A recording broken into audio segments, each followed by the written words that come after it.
I'd like to welcome everyone to our city council meeting for March 6, 2024.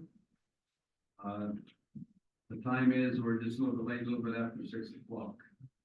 I'll go ahead and open this meeting with prayer, and Chief Scott Spencer will take care of the prayer.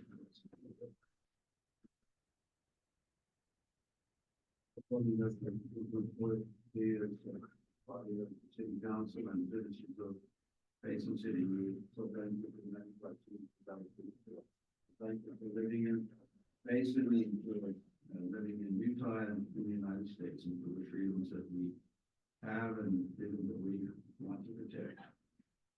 Help us and be with us as we make decisions for this community, and help us to make those decisions that intelligent ones and ones that will enhance our future. I say this in the name of Jesus Christ.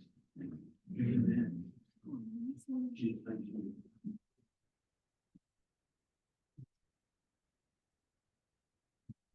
Audience, please rise and repeat the pledge of allegiance after me. I pledge allegiance to the flag of the United States of America and to the republic for which it stands, one nation under God, indivisible, with liberty and justice for all. Thank you. Thank you. Ladies and gentlemen, we'll go to C, the consent agenda. Number one, approval of the February 21st, 2024 City Council minutes, proclamation, the National Young Child Week, and the resolution legislative executive consulting LLC agreement. Unless there's any discussion on that, council, I'm ready for a motion. I'd like to motion that we approve the consent agenda. I second. Okay, and the required roll call. Council Christensen? Yes. Council Gila? Yes. Council Rowley? Yes. Council Mons? Yes. Thank you. Motion carries. Before I go too far, I'd like to excuse Council Hyatt. She's had to go on a vacation and thought she could make it here, but her flight left sooner than she thought, so she's not able to. But Later. yes, she thought she could make it, but she can't. So things earlier in the show. She's not. Okay, go ahead and put the petitions. Citizens, CTC, Mayor's Youth Recognition Award. Shelby?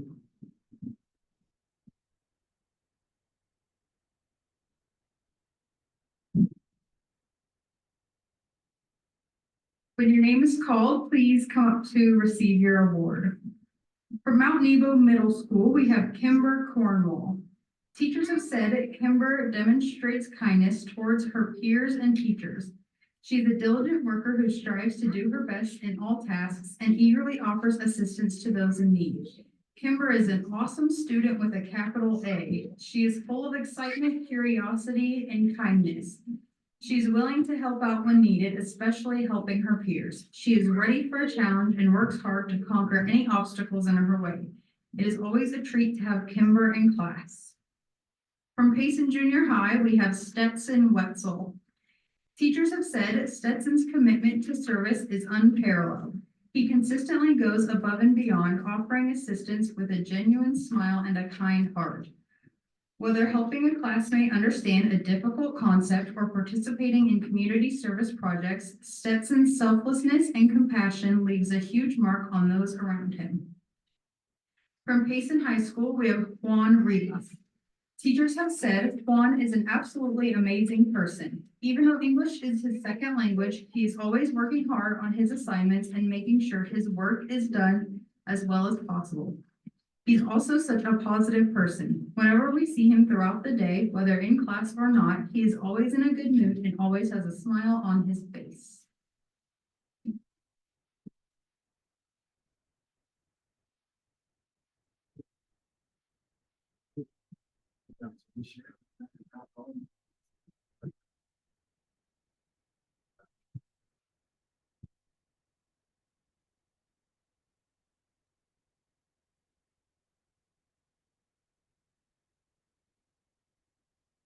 Oh, no. Yeah, go ahead up there.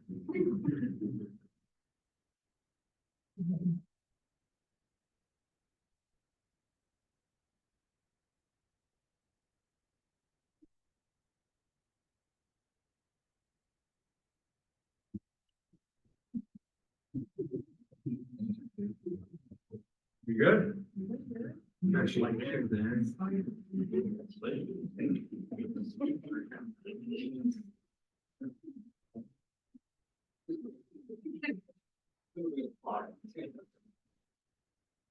Didn't get it out very well, but this is community with care, CPC.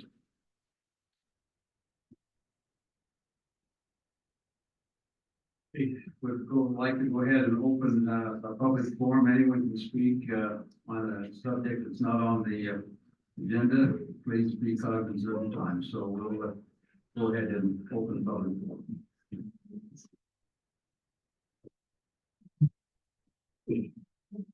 Thank you for being here, folks. Thank you. Hello, Mayor and Council and fellow citizens. Today I just wanted to share a vision that I became, Sarah Ogden, sorry, I live in this neighborhood. I became aware of a vision for the Bonneville Shoreline Trail a few years ago, and Payson is included in that vision. Utahns, wait, I don't know, is that better? Sorry, I thought someone was saying something about the mic. Utahns first envisioned the 250-mile Bonneville Shoreline Trail in the early 1990s. How have we progressed building it since then? Join us as we hike the entire trail to evaluate the state of the BST, Bonneville Shoreline Trail, and learn what we can all do to help it along. So the state of the BST, they have a YouTube channel called Perspective Productions Utah, and I will share with you these papers afterward. On BonnevilleShorelineTrail.org, they say the Bonneville Shoreline Trail, BST, will one day stretch from the Idaho border to Nephi, more than 280 miles. Currently, just over 100 miles of the route is officially designated as part of the BST. So I just wanted to bring this to you for awareness, to share the vision, not something that maybe is a priority right now, but to be aware of as land may become available so we can make this part of the bigger picture for Utah. Thank you. Thank you. Sarah. As part of the Forbay Committee, we've discussed the Bonneville Shoreline Trail, and it is on our radar. We appreciate that. But we appreciate the reminder. Yes, we do. We always need that. Okay, anyone else who would like to address this in terms of public forum? Do you have anybody online? Okay, we'll go ahead and close the public forum for now and move on to staff reports. Any of the staff would like to address this? Don't threaten anybody about us. I already did to me. It's okay.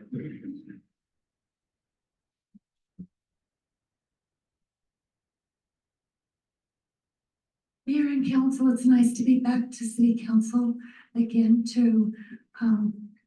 I'm just excited that it's time to, our events are coming around again, and I'm excited to share monthly our events that are going to take place.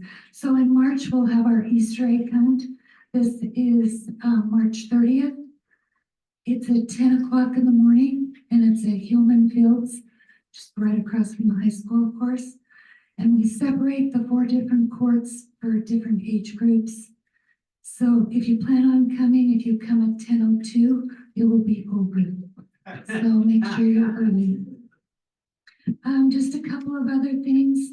Salmon supper. You'll all hopefully take part in the salmon supper. I know it's pretty far in the future, so it's always the first Friday in August.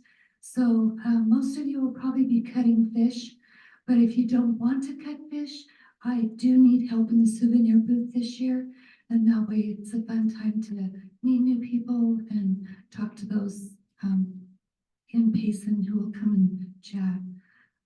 Adventure Day is also coming up.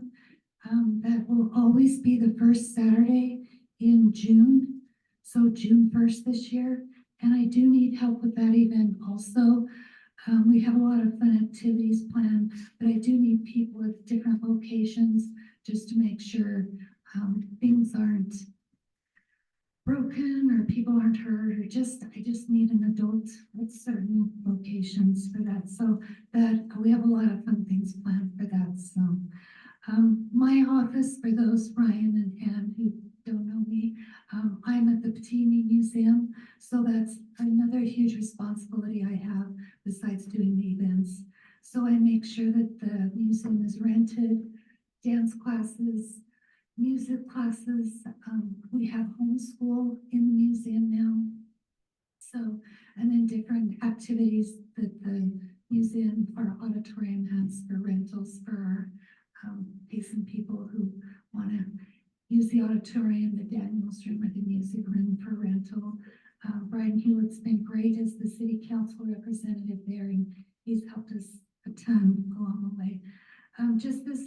We just want to fill you in. This last year, we have 27 volunteers. They each take a 3-hour shift each week. We had over 3,000 hours that they put in this last year. We've had around 1,300 visitors last year, and that's just visitors who came specifically to see the museum. We have thousands that come at events and dance recitals and theater recitals, so it's definitely a very busy building. I just want to put a plug in. If you haven't sat in our restrooms, I would like you to visit and use those restrooms and see if you can get out and get in. So that's my plug, that we desperately need new restrooms. So if you have a chance to vote yes on anything for new restrooms, I encourage you to do that. How was that plug? I've been there and done that. Janine, before you leave, I was gonna ask you this later when it came up for fees and that, but I might as well ask while you're up here. So if we did get new bathrooms, how much more do you think those fees would go up? I would double them. Okay. For sure. Okay.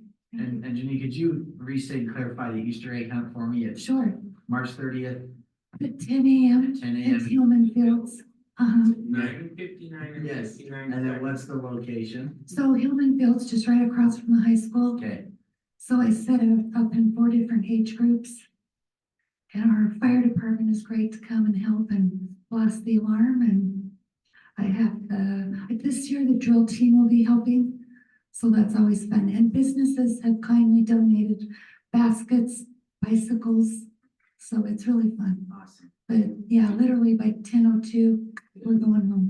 Do they have like those stick assist pickups for the age group over 40? 0 to 12, Brad. Look at for Easter bunny too. Oh, Yeah. thanks. I know I won't fit in the suit, I'm good to go. That line for the Easter bunny's quite a long line. So Yeah, you'll be there for a while. All right, anything else? Okay. Thank you so much. Okay, staff. And if there any more staff wants to come, so I will move from staff to council report, start with Council Moss. I would like to talk about the Payson Police Citizens Academy. My husband and I signed up for that, and it has been amazing. I think everyone should try it. We only do it twice a year, right? And this is only the second time. But you get to know Payson's police officers who are just phenomenal. And you get to meet the canines, you get to see volunteers get tased, which was interesting. I did not. No, there's no way. And you get to see what they really go through. And I encourage the rest of the council to sign up and do that. I know that Mayor, you should too. No venture. And I just want to commend our officers and how amazing they are. It has been, I've always been on their side, but it's just neat to get to know them and learn from them and see what they go through and all that they have to think about at even just the simplest traffic stop. There's so much for them to know and do and pay attention to, and they put their lives on the line all the time, and they're phenomenal. So thank you for giving me the opportunity to sign up for that. And it's every Thursday for 8 weeks, and it is so worth it. So And you're about 4 weeks into it? yeah. And that's it. Wonderful. I'd just like to reinforce everything Councilman said. It is an experience that everyone should take. part of, and it does give you a different understanding of from the other side of the equation. A lot of times we sit in our homes, nice and comfy and watch what happens in some of the notable ones, and we don't really get the full understanding. So thank you for that. Thank you, Chief, for doing it. Fine. Thank you, Mayor.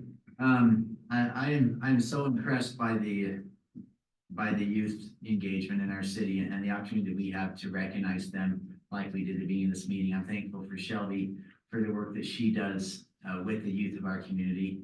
And I want to continue to support that and see that increase. So thank you, Shelby, for helping out our young ones to be recognized, because we have to recognize them when they do good things. Like, just Continue to piggyback on support it real quick. She dared go through a lot of weather to go up to the state capitol with our youth, that we were. I got stranded at the state capitol and Shelby gave me a ride home in the bad weather. So I'm thankful for her. And we got to ride home with two of our youth council, our youth court members. And that was just phenomenal. She risked life and limb, so. Yes. Sorry. And no problem. And with that, I wonder, just an idea if we could tweak that presentation a little bit when they come up here and receive their recognition from the mayor and the backpack, which I love. I think we should give these youth a voice and make them say something.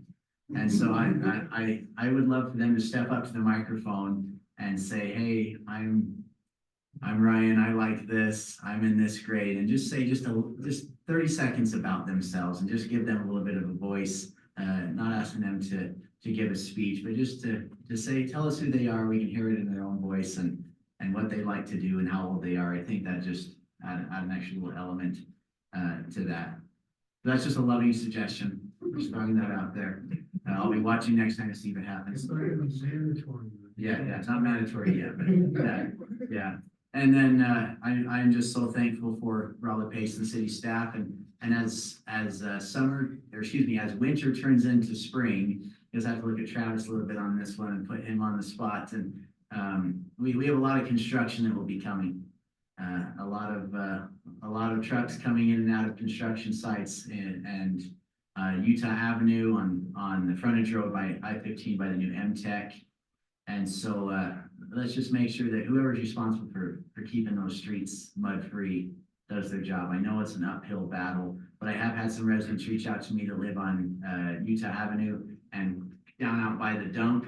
And there's muddy days when Kenny Singh comes out with gravel trucks, and those trucks are muddy, and I don't know whose responsibility that is to sweep up those streets, but let's just continue to do our part and help that out, because mud turns into dust, and I hate dust. So I just want to put that little plug, but we do a good job, and I know that some days it's too hard, but let's just make sure we got an agreement with someone as part of the construction process to keep our streets clean. We should hold them to that agreement. But that's all I have. Thank you. Right. Just a couple of things. One, I'd like to thank the staff that's been working with our main streetscape and doing the underground stuff. I think they've been working really well with the businesses down there and trying to keep them open. Also, I have to thank Red Pine. They've been a great construction company that worked really well with the businesses down there. So we've been very thankful. It's going to be a great project, and right at the beginning, some of the businesses that we weren't working with them, but I know now that we're out there every day talking to them and really helping them, and so it's going to be a great project for the city.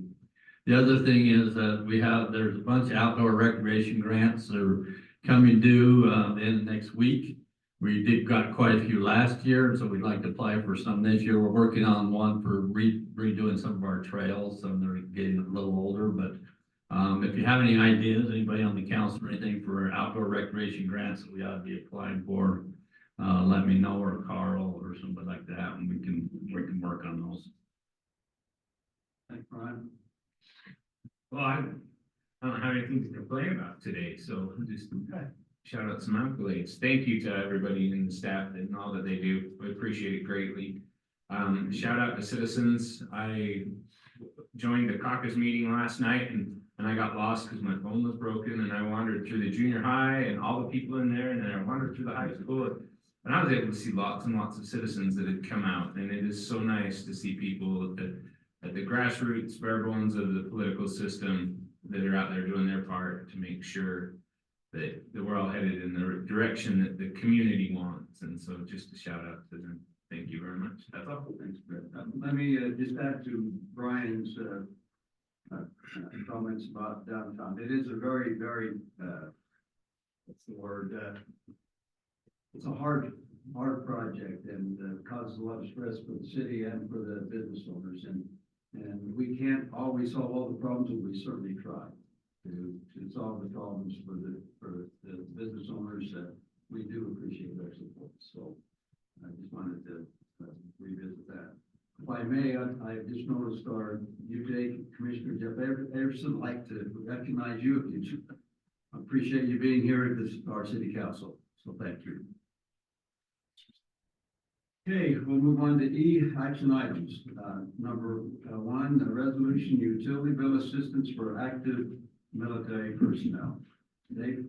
Mayor and council, previous councils have, I think the first time we did this was probably in the early 2000s.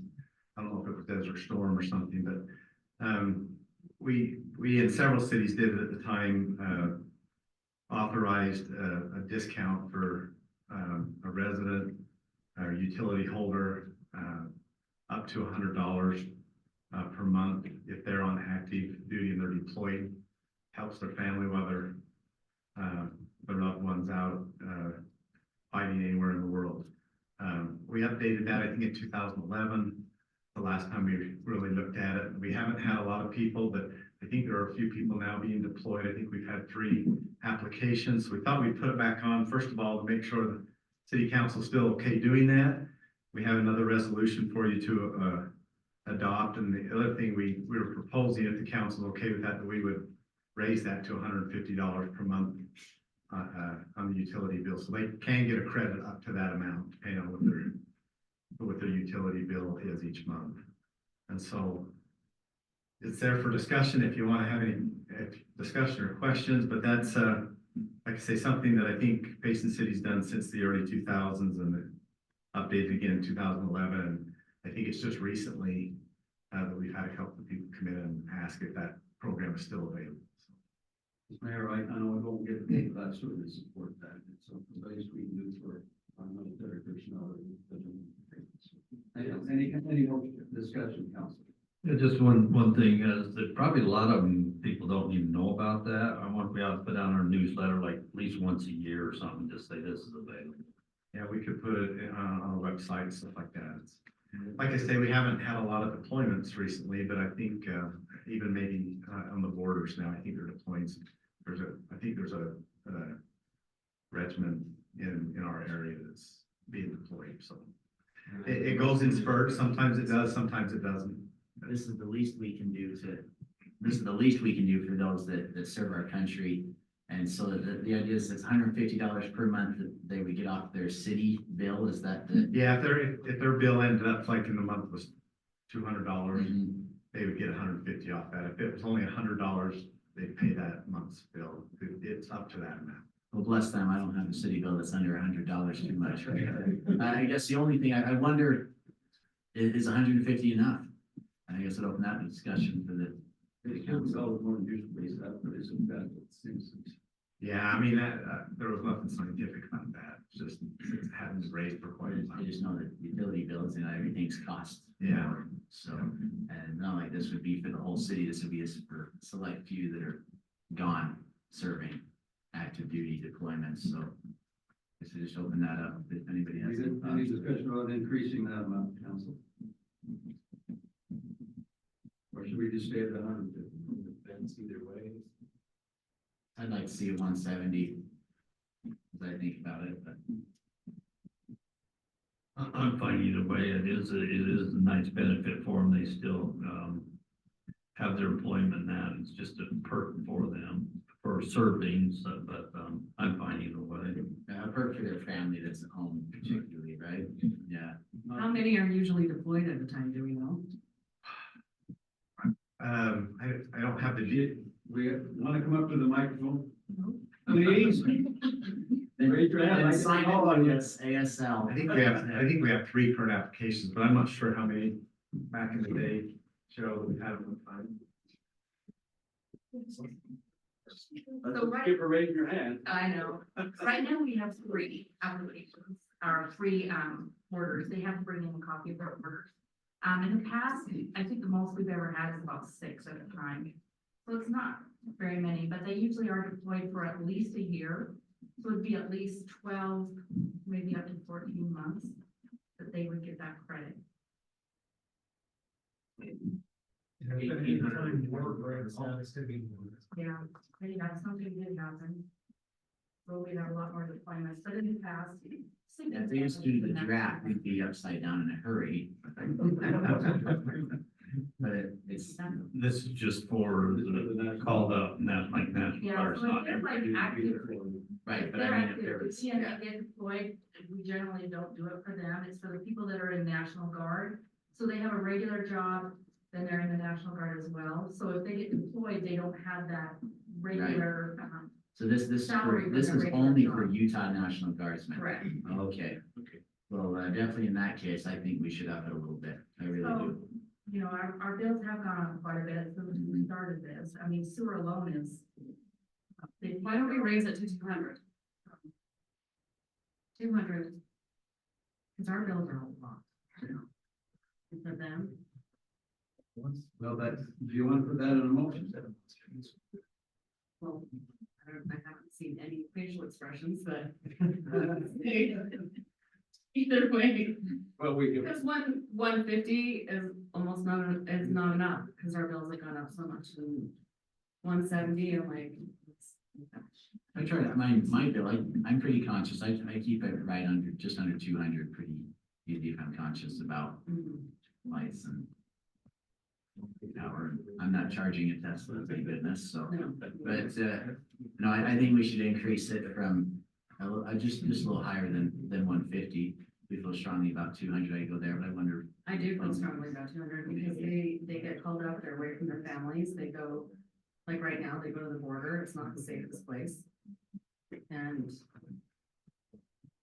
the bills are high, everything's high, so I think that would really, really help them. Well, why don't we go ahead and I can make a motion, we'll see what the council will support. Okay. I motion that we up that to $200 a month, per bill, or 200 is good. Okay, we have a motion. Is there a second for that motion? I second that we increase the resolution of utility bill assistance for active military personnel to $200 per month that the city will credit. Okay, we have a motion, a second, roll call vote starting with Council Christensen. Yes. Council Healer. Yes. Council Ridley. Yes. Yes. Thank you. Thank you. Okay. We'll go on to F. The work session, fiscal year 2024, 2025 budget. Do we have that resolution? What's that? Oh, so I'm sorry, I skipped, I skipped wrong. Okay, we'll go ahead and go resolution number 2. Amendments to the Payson City fee schedule. Kathy, you're still up. Thank you for reminding me.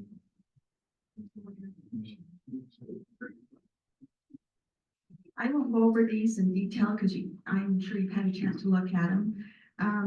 The first item on there is the veterans credit, and we'll adjust that. The second is adjustment for sewer, water, and pressurized irrigation, so that the cost of the meters have gone up so much. So what we'd like to do is put on there the actual cost of the meter, so we don't have to keep coming back and making that adjustment. Next, we have adjustments in the electric department for connection fees. So this is just for new development. And then the last thing is going to be adjustments to the petite meat fee schedule.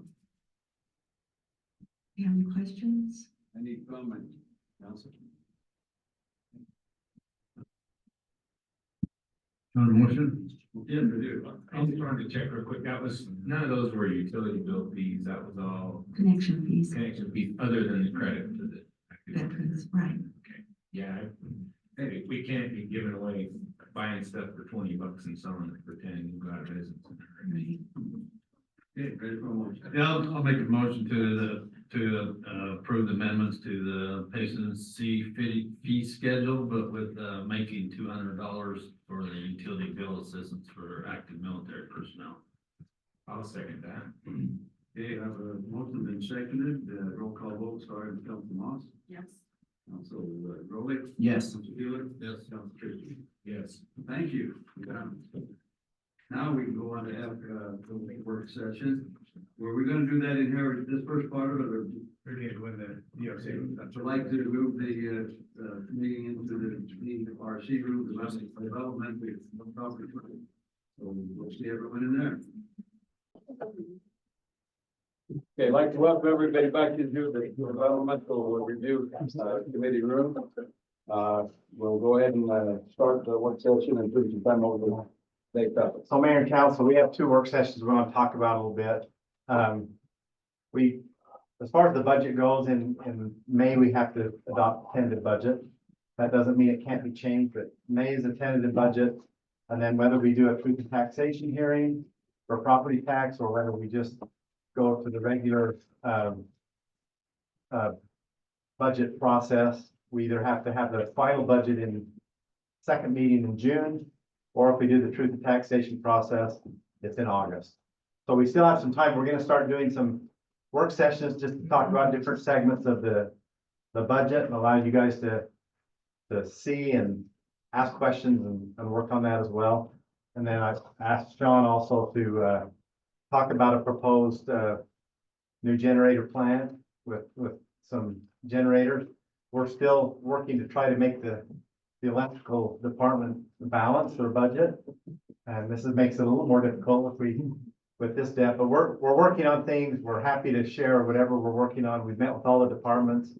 We're still working to balance the budget, but we haven't proposed at this moment to raise any utility fees or other fees like that, but it's a challenge right now to get everything balanced. But Kathy was just gonna maybe do some high view of what budgeting is, how we deal with budgets, our philosophy and stuff like that. And then we'll turn the time over to Sean. We'll go as long as you guys want. You know, the mayor's got about 24 minutes. Basketball starts. Yeah, I was gonna say, there's something going on. I said we try and bring it up on the game on one side and talk. I might have to swear if I saw that. Anyway, we're gonna turn the time to Kathy, and it's a work session, so anybody that has questions, we're happy to talk about it, and we'll go from there. And then in subsequent council meetings, we'll have more work sessions. We can dive into whatever you want to dive into. So, as Dave said, this is very, very early in the budget process. In fact, this is earlier than we've started since I've been here. And there's some unknowns, and we still have a lot of projection to do. But we'll just kind of show you where we're at right now. So right now, the departments have submitted their requested budget. We've met with the departments and began balancing. A lot of unknowns, as I said, insurance, health and liability, that's a big part of the general fund, and we don't have those quotes in yet. Workers' comp insurance is another big component. Animal shelter fees, dispatch fees, costs for some of the major projects that we're proposing, revenue projections. We need more billing months to accurately project revenues. For example, utility billing right now, we've only got January bills revenue in. So in March, we'll bill for February. So we're a little bit ahead of the curve on revenue projections. As we go through the process, we'll refine revenues and expenditures. I have a question on revenue projections. So Okay. since we're July 1st or June 30th, July 1st through, the next year, but you're only going back for just 2 months. You don't go back through the, the last 6 months of the year to do projections. Yeah, I'll kind of go through that a little bit later, but yes, we do. We look at a whole bunch of things. We do projections. So an overview of balancing based on this is answering your question a little bit. Trajectories and last year's history, we project anticipated revenues. We take into consideration new programs, increases in rates, grants, current economy, projected economy, things like that.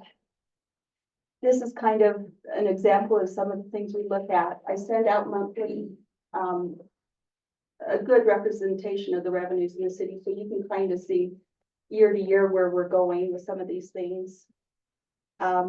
Just a reminder that revenues drive other things in the budget, requests for additional personnel, equipment, projects, and things like that. Some of the primary expenditures that get budgeted prior to anything else. First and foremost is bond payments. Second is personnel costs. If you go back to economics, you always pay your employees. And then next we look at internal loans. We look at the external loans and leases. And if that's going to come up, this is where we are right now with the bonds for 2025 fiscal year. The next bonds that we're going to retire is the pool and the sewer refunding bonds. So that'll give us a little breathing room, both in the general fund and the sewer. When's the bond for Forbay or water, whatever one that is under now? When's that done? 2029, the water for the Forbay, you know, Where does it say when they're done? maturity date. Oh, there we go.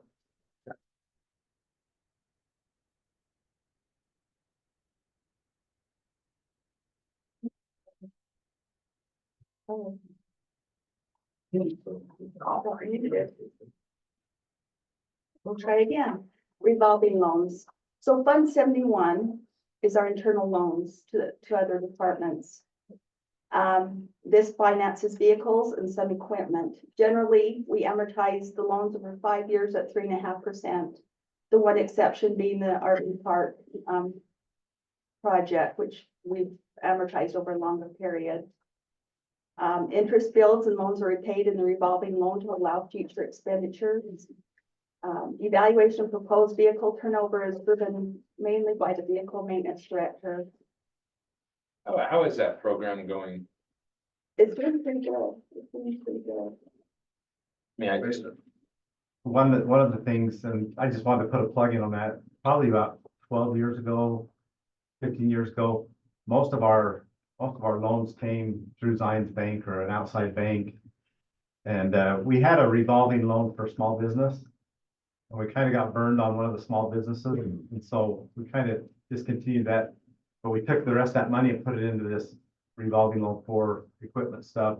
And the city council has put more money in it for a few years, but the interest rate keeps growing. And it's been a great thing to keep up on our equipment. But probably the last few years, we would get a new vehicle at the state rate, drive it for a year, maybe 2 years, and then we'd sell it for a little bit more than we bought it for. And so it was really helping out a lot. That it's kind of slowed a little bit. We don't quite make everything back, but still, if you drive a vehicle for 1 year, 2 years, and it only costs you $2,000, and then you get a new one, it saves on the maintenance costs, saves on a lot of wear and tear on the vehicle, and it's actually been a good thing. But the loan's pretty healthy. We have purchased more big equipment, and that puts a drain on it sometimes. And Scott's toys are always expensive, a fire truck or an ambulance or something like that. fire So station. fire station, we haven't put on under this loan. The reason I asked is because citizens kind of see us driving all these new fancy trucks and it makes me nervous. I bought one off of KSL that was the city's last year, and I know I paid more than what we had paid for it originally. And so it's a great program. I just wanted to make sure that we know that as a city that it really is making us money in the long run. Well, and it also, I'm just reflecting back on my days in the police department. It's always nice to be able to drive up to someone's house in a professional looking car and come back out and have it get started again. There was a time, there literally was a time when I'd come back out and I couldn't get my car started, couldn't drive away. I worked here when that happened. Yeah, it was the opportunity to look professional. That's a benefit for the citizenry, and it gives us, gives them confidence in what we do. And we see, and I think Kathy put that on the slide, is that, there is that perception But I think once people realize that it's saving you maintenance costs, and because of the state rate and stuff, it's actually saving the city money, even though they're nice vehicles. But as you rotate them, and who knows if the state may step in and stop that process, but so far it's been a great thing for us. I have a question, have we considered, or is it possible to put more money into that loan? Because Scott comes in with a fire truck, and then a lot of our other small equipment, we can't, because there's not enough funds. So we were considered adding to that, as long as it's. Yeah, it's instead of 500,000, now it's about 1 million or more for fire truck, which is kind of that. It's a lot of money. I think there's a possibility. I think we approached the council since we started this. I think the council put additional funds in twice, and that's been over 12 or 15 years. Or maybe even separating two for big ticket items and small ticket items or something, I don't know. It just affects a lot of our departments. Bigger ticket items. We've usually just looked at the prime rate and bumped it up a little bit, just so that if we go out to an outside loan, we have to pay the interest anyway, so we require each department to pay interest on their vehicle, and it keeps our fund healthy, but it's a possibility we have to look at. Good suggestion. Just out of curiosity, say, does the fire department gather revenue? I know they do for ambulances, but So ambulance is enterprise fund and we don't receive any tax revenue at all. It pays its way. okay, Fire department is all general fund. Yeah, it's all but general fund. We generate, just alone our county contract around 125,000. It goes up and down a little bit each year. And then we have other fees that we charge, like for inspections and different things like that. As we go out and do that kind of stuff.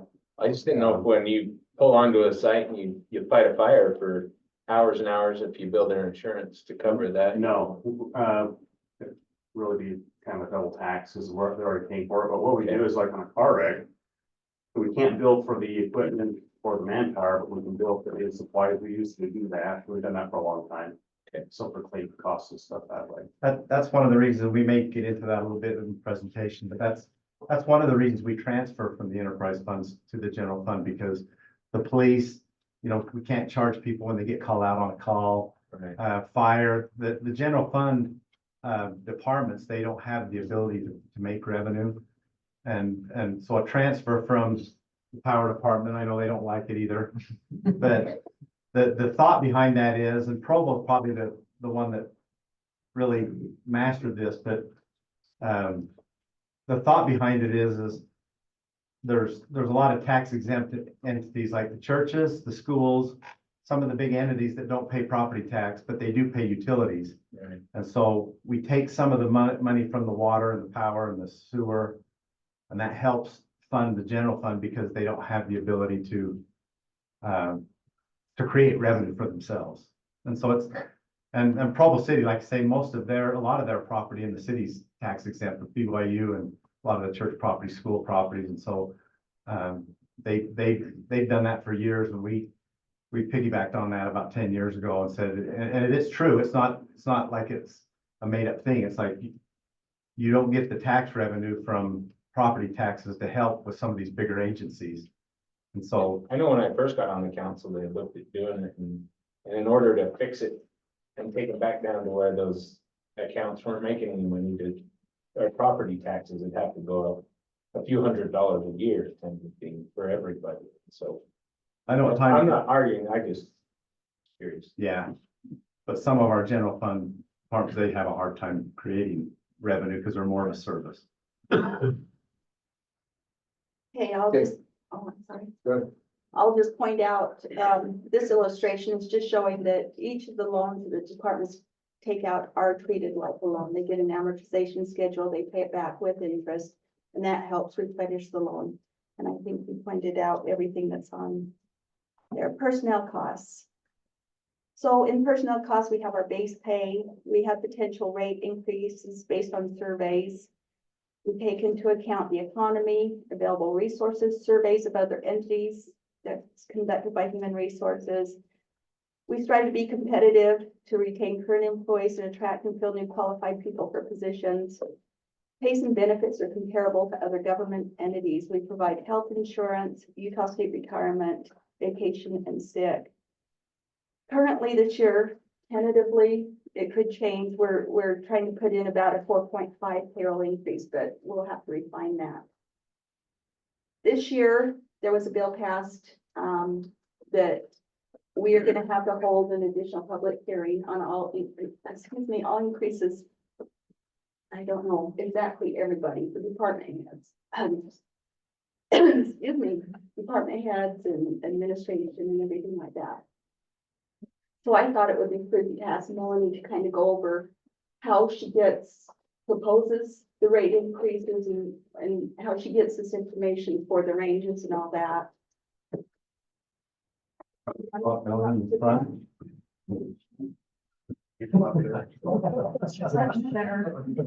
Kathy, is that requirement, except for when it seems like there was some negotiations going on that was, as long as there was An increase. but as long as there's a public hearing, that could suffice and no longer. No, city manager and city attorney are specifically labeled, and that's sort of you. You guys are just general. We just don't do an increase. We don't have a public hearing. That's what the bill says. Okay, well, I just wanted to, kind of get a good overview there, but, obviously, we're in the service industry, so I just wanted to point out that, employees are our most valuable resource, which, this council has been always very supportive. So you want to go to the next slide. Sorry. So as we talk about classification and compensation, I wanted to, just provide you a little bit of history. Payson City was lagging behind the market quite significantly. Over the last 7 years, the city has really funded and worked diligently to get more competitive pay so that we can retain employees and attract good employees as well. And our goal has been those that we have a lot of employees that work for the city, say, 20 years that weren't even to midpoint. So our goal the last several years has been at least getting everybody to midpoint to do that. As far as the methodology, we collect data from other comparable cities.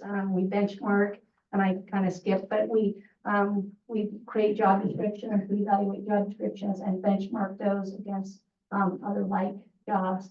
And then we do a broad review and get each range, and that's how we develop our ranges. And then the Kathy has indicated, we're looking at a 4.5% increase that we're proposing for this year, which that may change. We continue, a lot of the cities are still working on budgets, so we don't have firm numbers in, but that's tentatively what we're looking at right now. What do you think the CPI is gonna be for next year? It's about 4, I think. I think it was down around 3. Did it go to 3 recently? Okay. And the other thing that I'd like to add too, with regards to our employees too, many times if we don't keep up with what's the market showing, we'll train the employees here and then they will leave and go to another. I know that's a very big problem with the police department, and we train them and then they go somewhere else because they can earn some more money, and then that's kind of a hidden cost that a lot of times people don't see. They have all that training that goes into that individual, and then we lose that training, have to start over. And we have, Loud and clear, I said it a lot while I was campaigning, and I want to say it again now in office. The way to save money in a city and cut costs is not to turn the screws to the employees and try to take it out of their paychecks. That's not the way to do it. And we have to continue to be competitive to attract the best kind of people to Payson City, because that will elevate the whole city for the residents included. Absolutely. Melanie, one of the things we do, and she probably alluded to on here, but we pay into an organization that helps gather that data for us.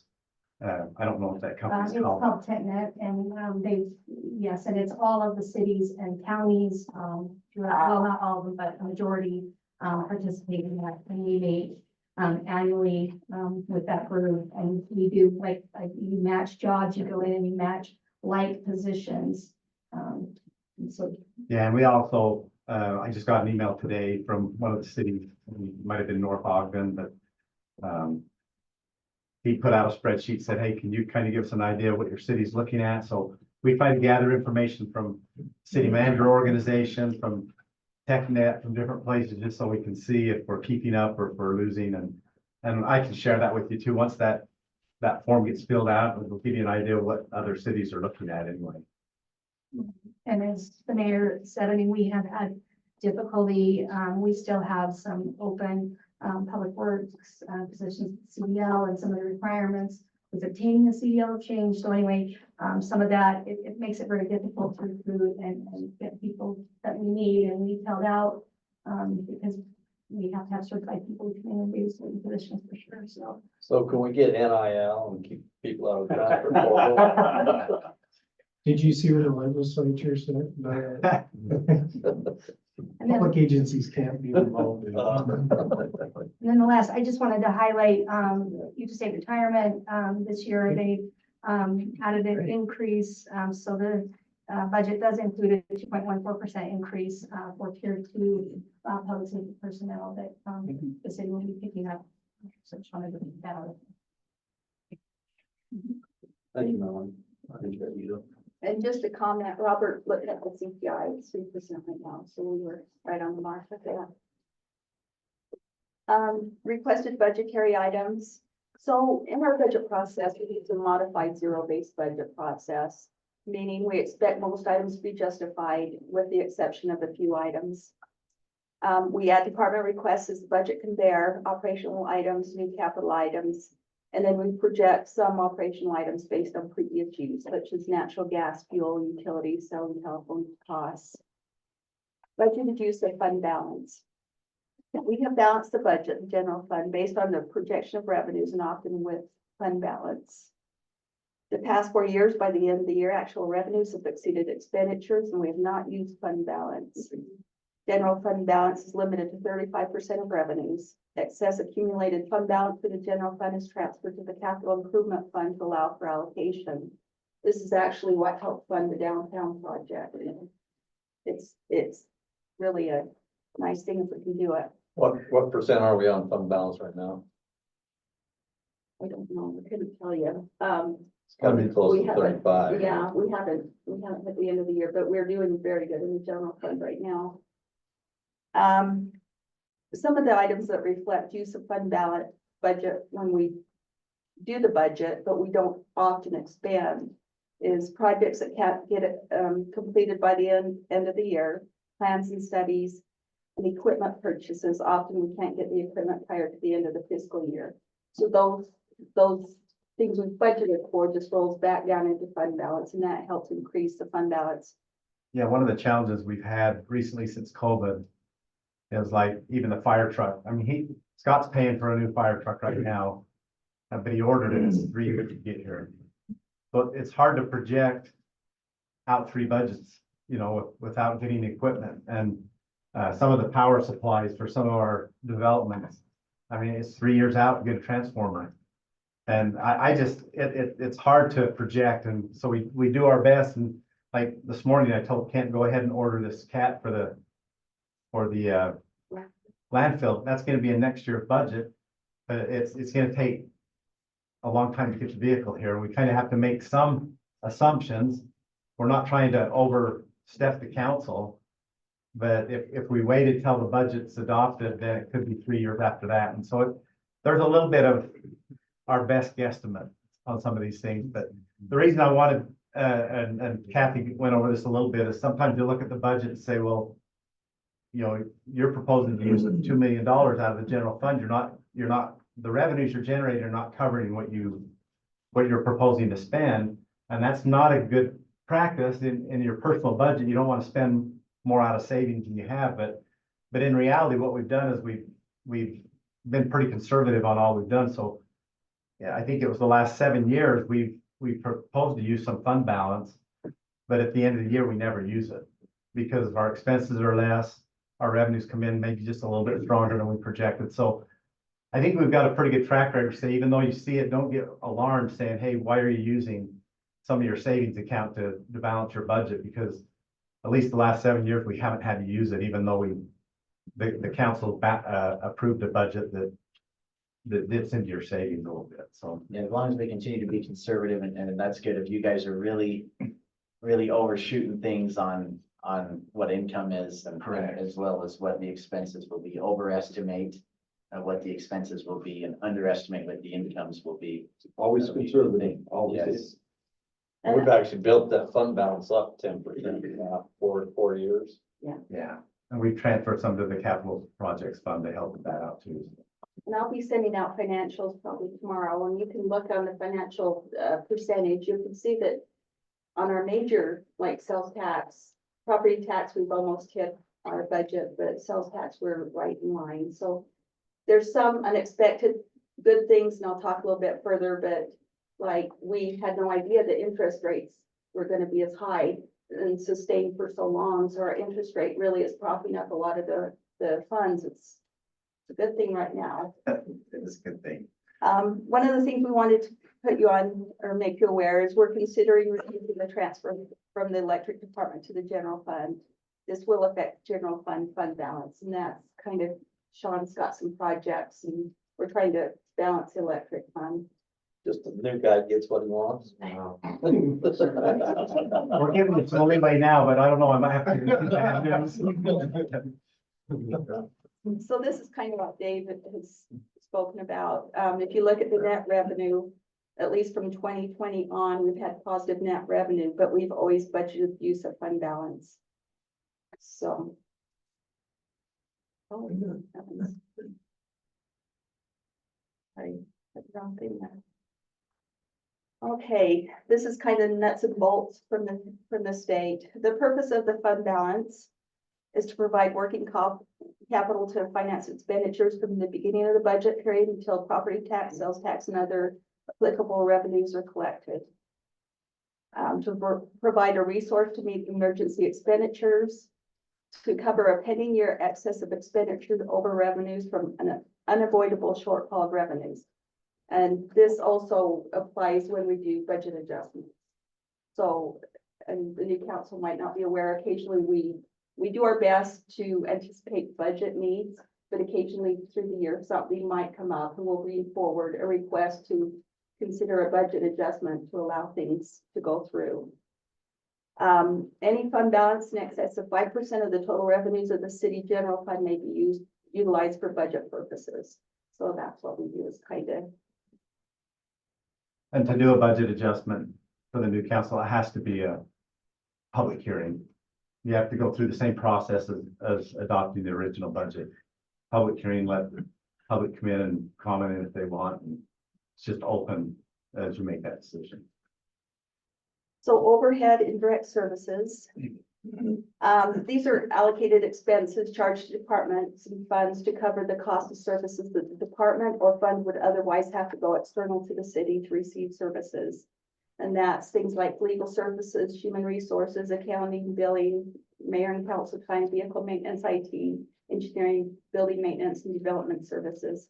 So what we do is we try and anticipate the use, for instance, the amount of legal time the water fund uses, and we allocate a percentage of the legal budget over to the water department.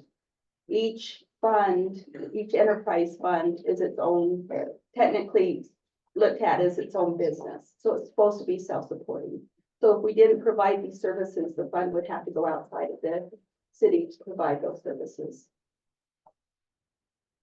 Transfers, this is what Dave was talking about, are made to the general fund to cover revenues for those entities that is hospital church who pay utilities but don't pay taxes to cover the cost of government services.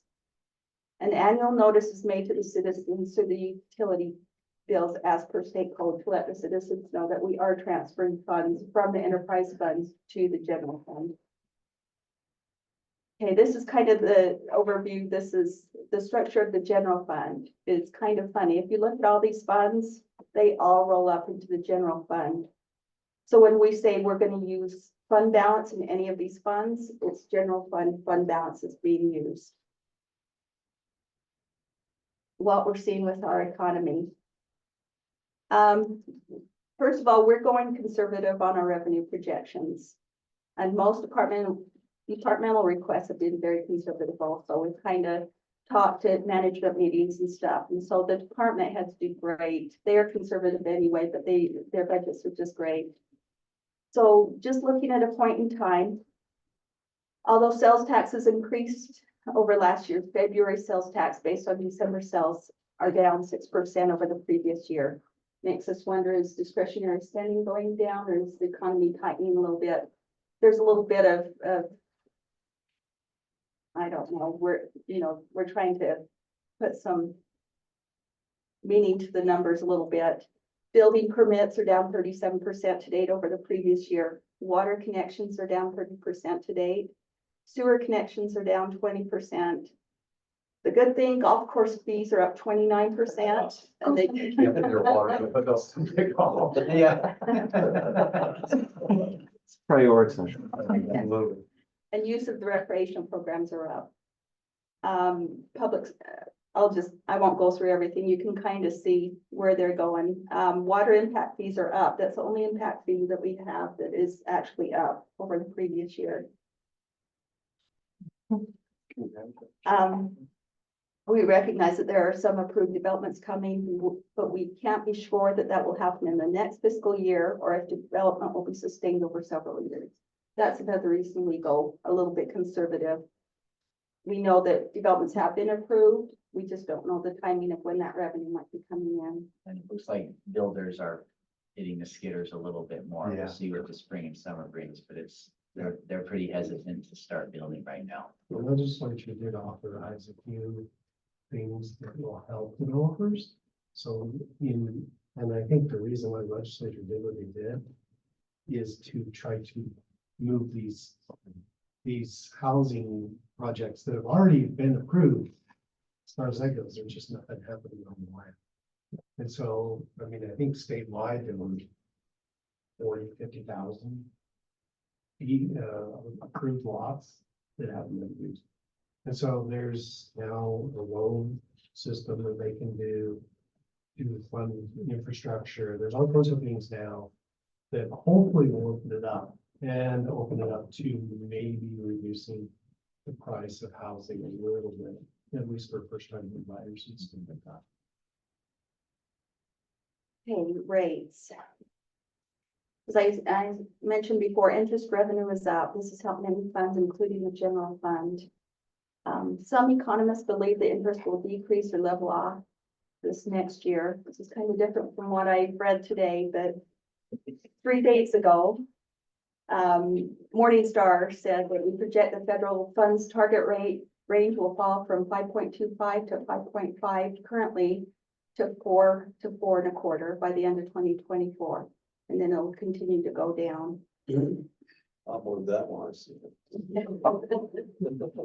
That's why I say today it didn't look like that. So this is a broad overview, and we can give you more detail. It's hard to go through everything, but this is what's tentatively been funded and some of the things that have not been funded. I won't read through the whole list. If you have any questions, there's about 3 pages of things. If you have any questions as you see them. The revolving loan, this is the vehicles that we're proposing replacing. A lot of them do have resale value on them, so that's helped driving down the cost of the loans. The roll-off bin truck and the sewer, they won't need that till the sewer plant is done, so we haven't funded that. The senior bus, we're actually seeking a grant for that. So that'll cover, I think, about 70 or 80% of that bus. You can find a senior bus for 30. That's our portion. Oh, okay. So they, That's mine too. It's you. Okay, yeah. It's a 1989 economy. Process to keep the one going. Yes. Yeah, that's the case. So if we get the grant, it's through UTA, and they will basically own the bus for some time. I can't remember the exact term, but so our portion would be 30,000. So is it bus? Is it a retired rideshare bus then that we get from UTA? Is that the? No, it'll be a new bus. It's for Okay. senior citizen outings and to pick them up, to bring them to the luncheons. And Right, things like yeah. that. The garbage truck lease, we funded this because, he's got a couple of garbage trucks right now, but the need is out there, so he's suggesting we increase that lease. And there's the dozer that, Dave talked about that Kent would like to order now. Oops, sorry. Other than some of the trucks being Chevys, looks okay to me. That might be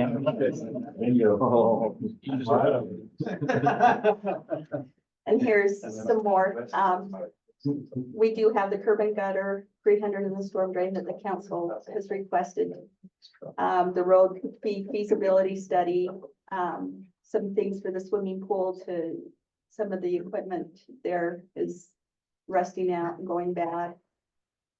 Vehicle maintenance has requested a larger lift for the ambulance and large trucks.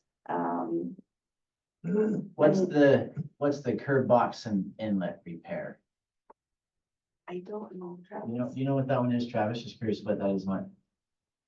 We have a couple projects where we need to fix them, or they're bubble ups, Okay, so that water just goes in one side and just goes across and then comes back out. so it's not part And of. there's a couple, because there's a couple developments that we've got to fix some issues, so it's. Okay, just curious. I just caught my eye. Thanks. Okay, the personnel that has been requested and funded so far is a part-time IT person, a full-time driver for the new garbage truck lease. The sewer part-time collection helpers, we kind of thought maybe until the sewer plant is constructed, maybe we put that on hold for just a minute. An assistant city manager. Hey, can I comment? I really want to watch the game, but I do have a comment. Don't throw that out there. But we really discussed in the department heads about social media, someone running that. Have you considered that, or is one of those going to do a dual role? The assistant city manager, I think. Is that right? Okay, thanks. I just, We got real close. Curious, where are you gonna sit this person? In your office. This office is really big. We could cut it. I know. There are 4 cubicles in there. Yeah, that used to be like an OR. Sounds like we should put him in the bathroom. That probably was. Was one of the last. They can come down here, easy access. You know, one thing I like that, it's great to save money, and I'm all for saving money, but, you know, I surprised myself when I said this, you know, I don't want to be found in a position where we spend just enough money to fail. And then we've lost that, we've wasted our money, so I believe we need to conserve, but let's make sure we fund it so it can work the way we want it to work. And Mayor and Council, I know that was very high level and it probably sparked a lot of questions. We can talk more detail. We can focus on certain things at different meetings. So if you have any comments, any concerns, you can voice it now, but if you have any, email, call, talk to us. Because we're right in the middle of trying to get balanced budgets. And we'll show you this all the way along. And we're hoping that we can get as much as we can get done.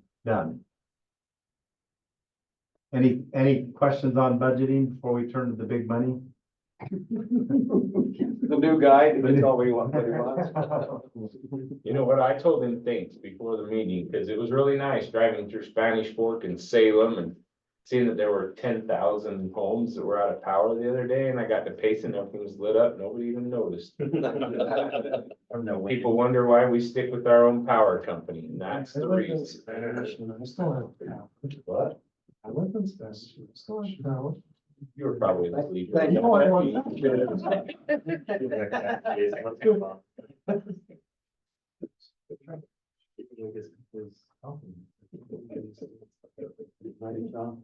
yeah. So my house, when it shows up. So. Hey, when still? That should be. One of 45.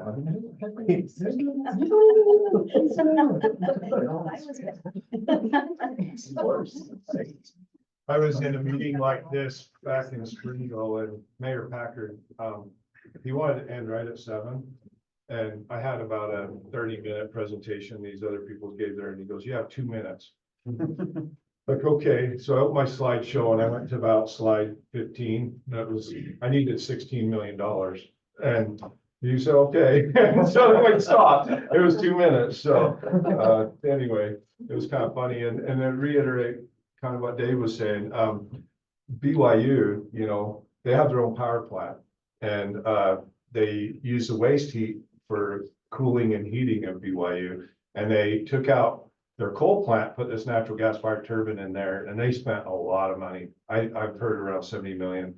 And so Provo gets this $35 megawatt power. They save probably about 3 million a year in getting that power, plus another million in transmission, because it's right there in their little place coming around. But it's because, so they do get their pound of flesh out of the nonprofits in their area. So anyway, some of you have been through some of these slides, and then I've changed some of the other ones. So this is just the load curve. This is how much power we're using at given hours during the day. It's military time, so you go hour ending 1 through 24, and that's kind of what Payson looks like 9 months out of the year during the business days. So we're hitting around 16 megawatts.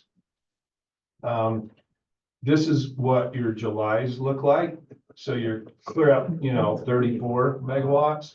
So a big difference. So the differential between winter and summer, that's the challenge. That's the hard part. And almost all utilities have that. More residential you are, the worse it is. And so if you have businesses that are running around the clock, it helps a lot. So Payson's is more dramatic than where I used to work, because we had some big industrials. And so 20 megawatt differential are pretty big.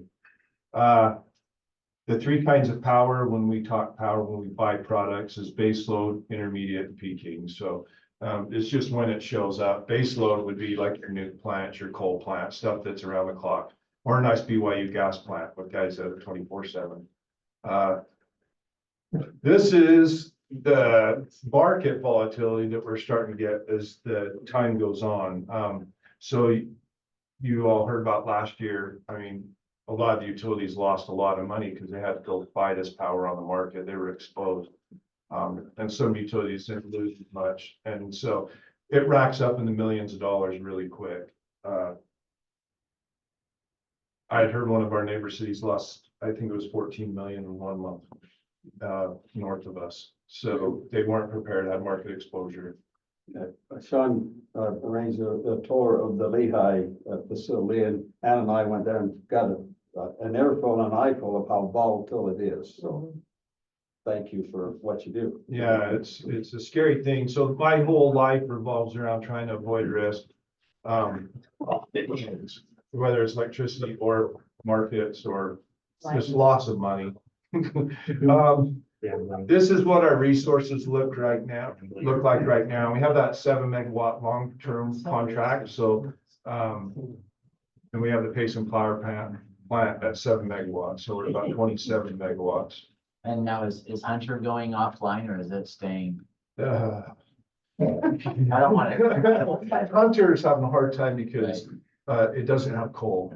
Right. And so they're trying to pull in coal for an megawatt. And the mines above, you know, in Huntington Canyon, that aren't supplying right now. So they're trying to buy coal from over by the Vernal power plant and also from Wyoming.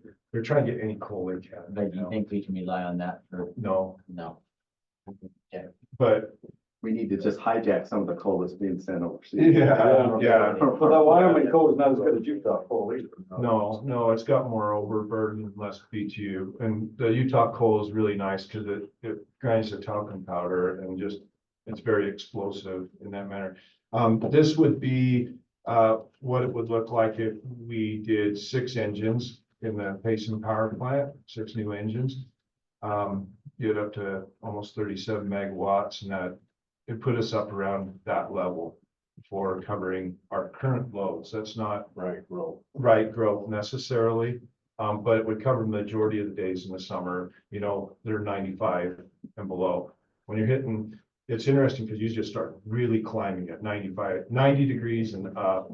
It's just so dramatic how much you climb in power usage. So 6 new engines, you'd be making 36 megawatts. Yes. What are we making right now with the ones we have? 29, but we have a market product of 7 megawatts in there that leaves in a couple of years. Okay. And the market right now to buy, replace that's gonna be very expensive.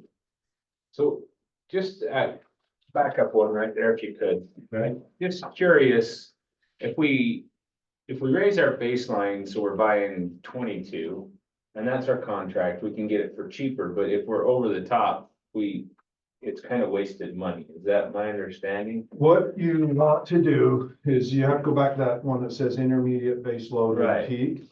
And what you want to do is you want to use something like UAMPS with really big projects generally to do your base load Yeah. portion. And then your intermediate, you can do with a lot of solar and other stuff that's showing up every day. And you usually do that, like that's kind of how the Nebo plant used to run.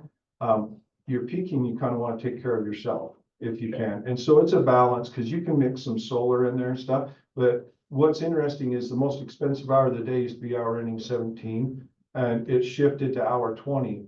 And I don't know, I talked about last time the duck curve. It's this crazy curve that happens because of solar production and it affects prices and it goes up the duck's neck starting around 4 o'clock in the afternoon and up towards the evening. But the most expensive hours now shifted to hour ending 20, which is 8 o'clock at night because the solar is all coming off and all of the plants have their debt and everything else, and we need that power now. So if some really cool batteries are invented, that could help. Well, I mean, But- I've heard of some, that's why I'm bringing it up, but I don't know where the technology is now, but a few years ago, they talked about a sodium aluminum battery.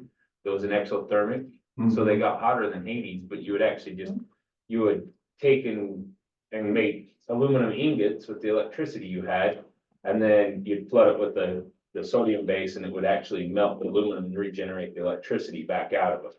And I don't know where. I don't know about those. I mean, right now, mostly it's. And they're like the size of a semi truck. They're massive. They'll run a whole city. There's a thing called flow batteries that Burbank's using, and I think they're iron based, and I need to get into that, and size is huge, which is okay if you have land. Yeah. But right now, mostly it's lithium, and it's almost like those Tesla batteries and huge multi-ton wads, and you have forklifts putting them in, and you have these big structures in the substations, and you're trying to add power there, and then they burn and stuff, and you don't want to own them. You want to do contracts where you do PPAs, which is power purchase agreement, so you defer risk and let someone else handle it, and you only pay for the power you get. So if they blow up, turn on fire, don't function right, you aren't stuck. And then they wear out pretty fast too.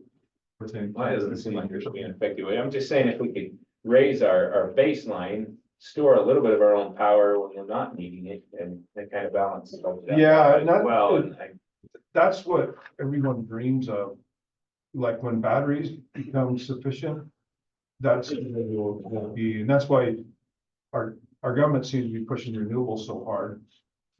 And using batteries to create that, put it where you want it. And that'll be an equalizer where you pay the same for every megawatt hour. If you think about it, there's enough batteries, why have the variance in charges? You know, because you could store it and release it when you want. But that will be quite a few years out, I think. Is our climate suitable for those batteries to operate in way cold weather? Cold's bad and hot's bad.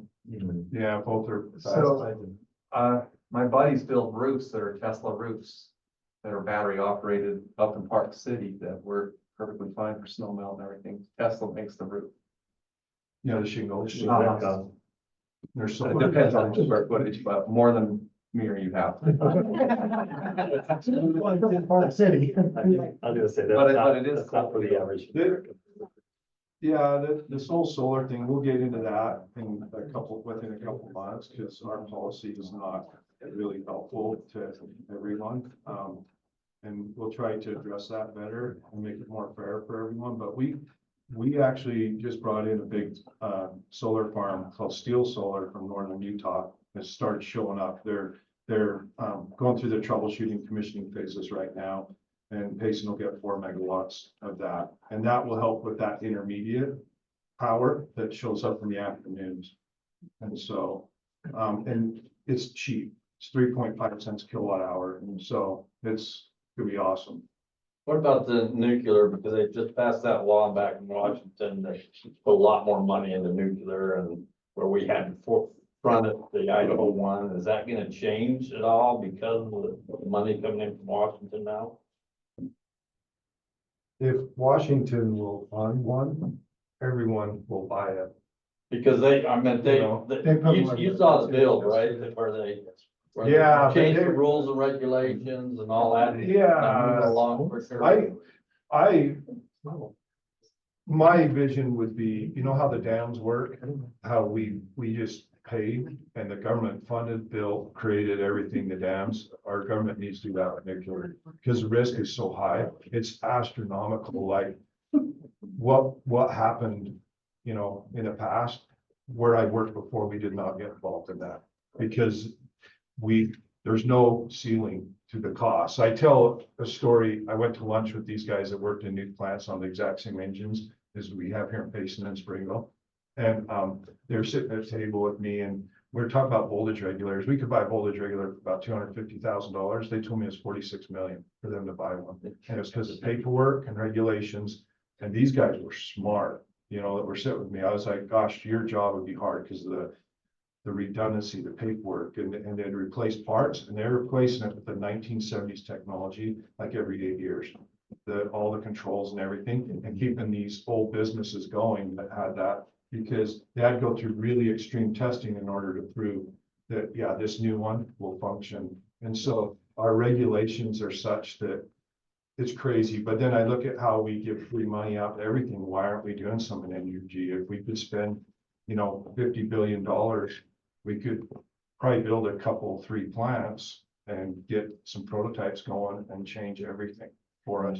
And so that's why I have a hard time, because those get applicable, but I don't see either the red or the blue team getting in. They seem to be united towards this other stuff, but they aren't helping with this. Well, they just passed that bill. So Yeah. we'll see what that. Yeah, we'll see what happens, but the IRA Act, we've been trying to put in for grants and stuff, and we haven't seen nothing with our infrastructure and stuff. I just read an article today that was sent, on our email today. It was the link that was talking about, very positive about nuclear and how that has to be the future if we're gonna go down, a green type of energy.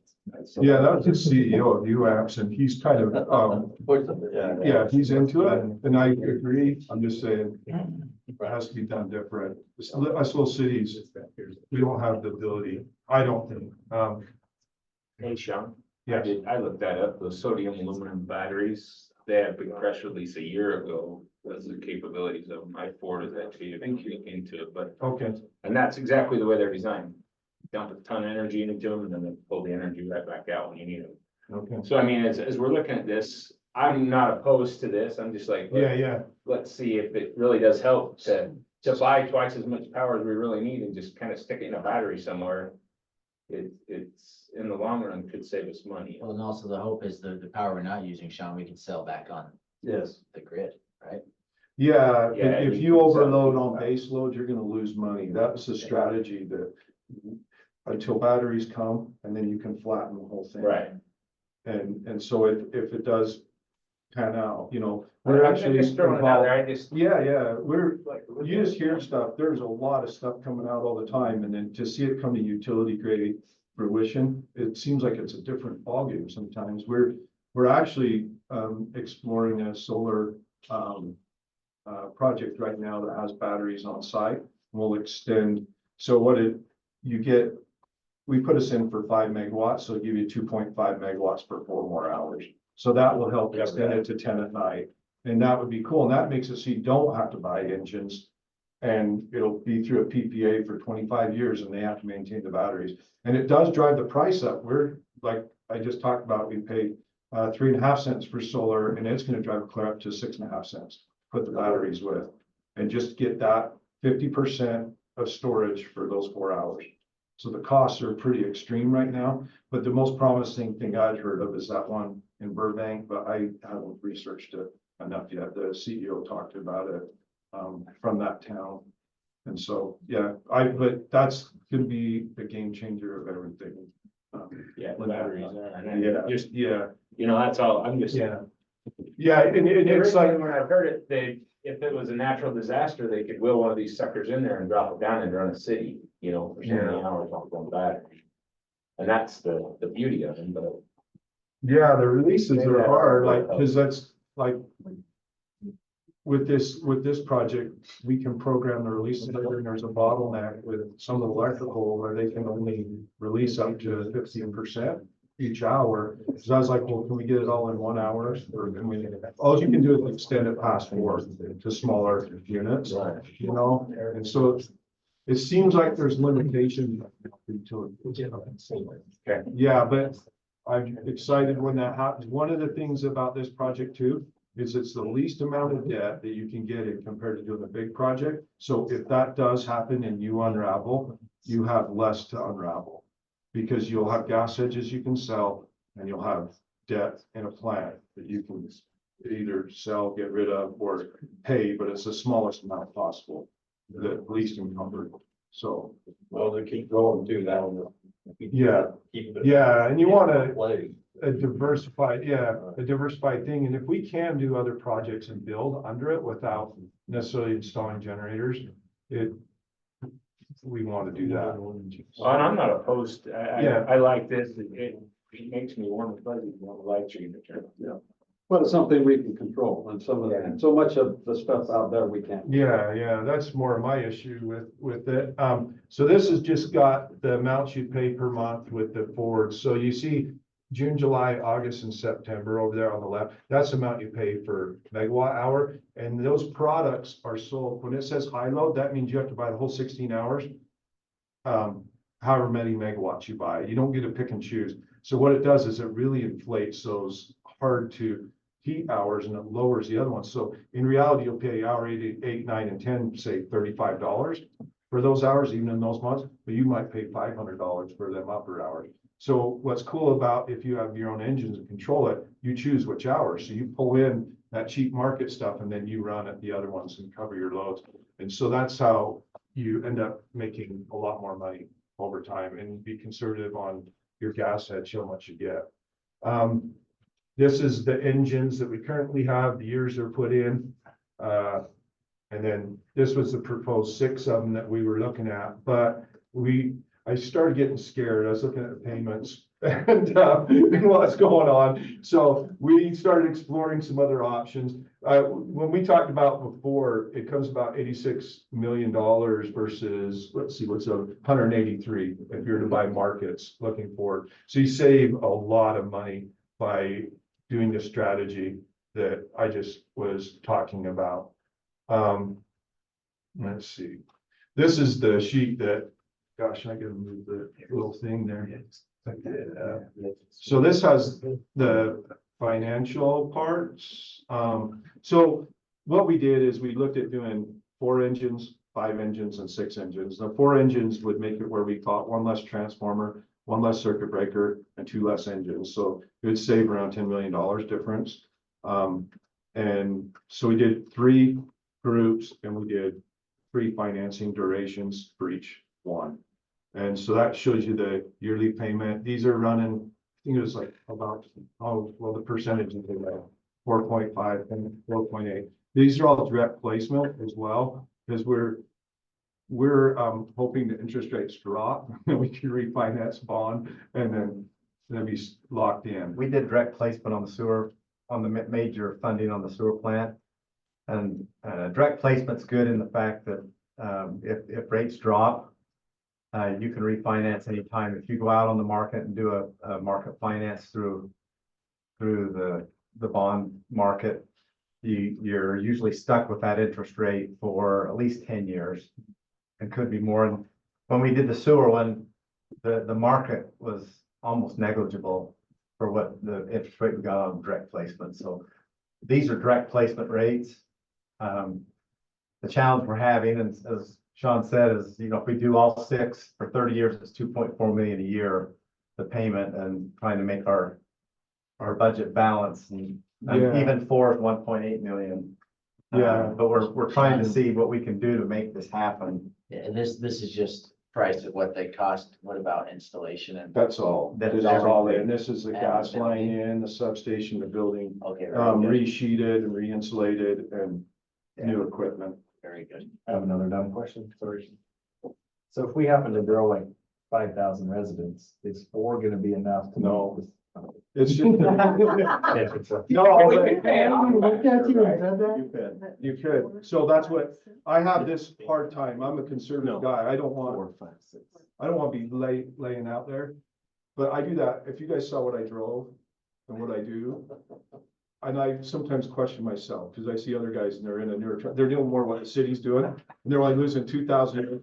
Mo Bishop, he had a 4-wheeler and I bought mine cash and I put 14,000 miles on mine. I broke it in half, had to get a new one. My money's gone and he had a new one every year. And he only spent $500 to trade it in. I'm like, I'm not so smart, but it's how I run. So, my whole question would be, you'd have to think about like, what do you guys feel about what the growth's like? I know market uncertainty will be there, that no matter what, you'll be thankful for any protection you get from this.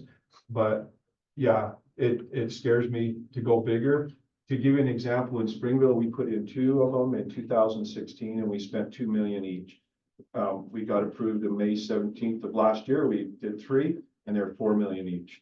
So it's doubled in that 7 years. And so, Hey, I know what it's gonna do. I know there's a lake on one side with some mountains on the other, and it's full north. that's what. And that's all I'll say. Yeah, and I feel that when I came here, I'm like, it's on the cusp of really big things and all these developments and stuff. And so I don't think you'll be sad with whatever choice is good, but, And yeah. people, we're using more power than ever around the clock. You get So all the the chargers. scenario right here is. We don't want to charge. I know. 4, 5, and 6, is that what we're looking at? 4, 5, and 6. So 6 is top and then 4 is bottom and then the Well, middle. it's $600,000 to go to 6, that makes us 5 and 6 a lot cheaper in cost and, Yeah, that's just the length of the, financing, but really what's going on between, 5 and 6, it is pretty close when you're thinking you're spending $4 million on an engine and you do have to buy a transformer at that point. Because I was thinking of doing the substation in 2 different stages to try and make it cheaper if we did the 4, but yeah. Well, hypothetically, looking at other options, we're looking at balancing the budget over time. If growth doesn't come and we're stuck holding this, can we lower how much power we buy from elsewhere and use this to try to pay itself back a little bit faster? Or We that- would, and we're gonna lose it. There's that 7 megawatt product that's going away no matter what. And so this would act as insurance for that. That's kind of what worries me a little bit. It's going away, I think, in 2026. But even if we don't have the growth, we could still Yeah. produce the power and sell it. Yeah, I'm actually wanting to grab other resources even right now. Well, and I'm not to opposed build to it. that, and I'm Yeah. seeing the growth, and I think it's Yeah. coming, and I'm planning, I think we need to plan that direction. My vote is to go for the 6, even though, you're producing $2.5 million worth of power every month, every year, right? What's our? Our power budget's around 12 million, that we spend all together. So what that does is it would absorb the peak, so we had no market exposure, and you can get natural gas pretty cheap in the summer generally. We would hedge forward 5 years every time and keep it full, so that we knew we had a margin, a big margin. It actually gives you protection a little bit in the winter too, if things go bonkers, but the Nebo plant's really for that. We're hedging out. We got all the cities in the Nebo plant hedging out 5 years now on gas. And so that's providing more protection. We're looking at adding more gas for 2029. So that we're actually base loading Nebo. That's how it should have been run. It only started doing that last year when the crisis kind of happened. And so that's the only way I could figure out how to help Springville. And I had to get all the other cities involved, but we had tons of gas.